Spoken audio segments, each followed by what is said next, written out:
Well, folks, this is an amazing one. Devil's Garden Campground in Arches National Park. About 54 sites. The last 25 sites out that way, or 30 sites, they get closed in the winter. I guess because it snows and stuff. Got a nice restroom with flush toilets, sink for filling up water, and dishwashing there. They have mirrors on the sinks, but there's no electricity in this bathroom. Look at this place. There's hiking trails right out there. We don't even have to drive anywhere today. A big hiking trail with multiple arches out that way. We got site number 1, and it is arguably one of the best. There's nobody around there. This is site number 2 over here. The campground host is around the bend there in a little hut. 6 months in advance, reserve it. When we got here, some poor guy he thought that we were not going to show up, and he was trying to set up in our site.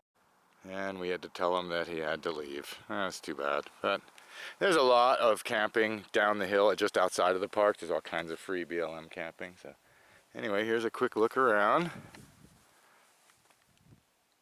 And yeah, like I said, just incredible. Over here we got the disabled access site, which has water right in the site and is right next to the bathroom, so that's good. And of course, dumpsters, recycling. And it turns out the water here is from a well. There's a big storage tank up on the hill, all solar powered. Now, out there is an arch with the solar panel, and there's a water storage tank. You can't really see it, but there's a huge water storage tank up there. That's where the water is pumped to and stored from the well. So even in the campground, we got a big arch, even if it does have stuff under it. But yeah, so well water, solar powered storage tank provides us with nice fresh water here. Pretty nice. Several of these sites have this little rock wall you could use as a food prep area. Really nice. Well, one minor thing to be aware of at the campground, rattlesnakes are here but very rare, but Roxana and I both just got bit by red fire ants. Wow, that is a nice sting. The thing apparently was climbing up my leg, and then as soon as I looked at it, it just bit me.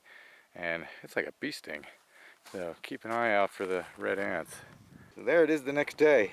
It wasn't that bad, but I felt it for a good couple of hours. And if you got attacked by a bunch of these, you'd be in big trouble. So watch out for the red ants.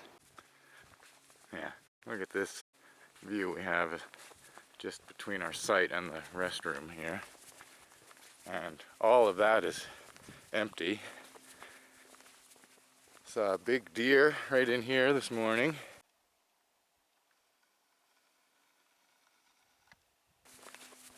Super quiet.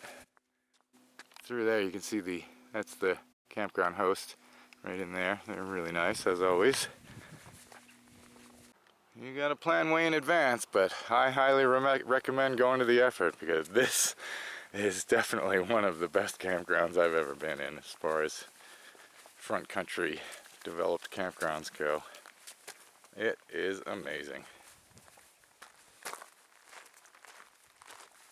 I mean, look at this, just even over here, there's stuff to crawl around on all over the place. See a bunch of people hiked right out of their campsite up onto some rocks to get a view of the sunset. Truly wonderful campground. We're going to spend the rest of our time here just relaxing in the site, maybe hike around on these, play around on these rocks a little bit.